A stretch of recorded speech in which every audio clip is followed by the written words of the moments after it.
2014 ഇവരുടെ ആദ്യത്തെ വിവാഹമെന്ന് പറയുന്നത്.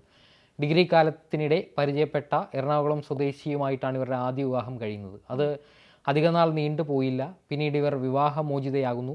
പിന്നീട് പഠനം തുടരുന്നു. പിന്നീട് ഇവരുടെ ജീവിതത്തിലേക്ക് മറ്റൊരാൾ കടന്നു വരുന്നത് 2022-ലാണ്. 2022 സാമൂഹിക മാധ്യമത്തിലൂടെ പരിചയപ്പെട്ട ഒരു പാലക്കാട് സ്വദേശിയുമായിട്ടുള്ള വിവാഹം ഇവർ ചെയ്യുന്നു. അതിനുശേഷം ആ ഒരു ദാമ്പത്യ ജീവിതത്തിനിടെ ഇയാൾ വിദേശത്തേക്ക് പോകുന്നു.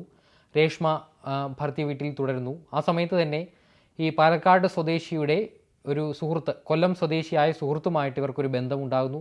അങ്ങനെ ഈ കൊല്ലം സ്വദേശിയെ വിവാഹം കഴിക്കുന്നു.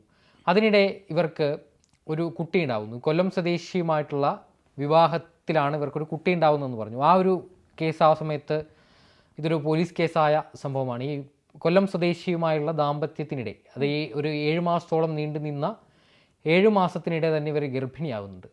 ഈ ഗർഭിണിയാകുമ്പോൾ ഭർത്താവിൻ്റെ വീട്ടുകാർ ഈ കുട്ടിയുടെ പിതൃത്വം സംബന്ധിച്ച തർക്കങ്ങൾ രേഷ്മയുമായിട്ട് ഉന്നയിക്കുന്നുണ്ട്. കാരണം വിവാഹം കഴിഞ്ഞിട്ട് 7 മാസം മാത്രമാകുന്നതിനിടെ രേഷ്മയ്ക്ക് കുട്ടി ഉണ്ടാകുമ്പോൾ തീർച്ചയായും ആ കുട്ടിയുടെ അച്ഛൻ ഈ കൊല്ലം സ്വദേശി അല്ല എന്നുള്ളൊരു സംശയത്തിൻ്റെ പുറത്താണ് രേഷ്മയുമായിട്ടുള്ള തർക്കം ഉണ്ടാകുന്നത്.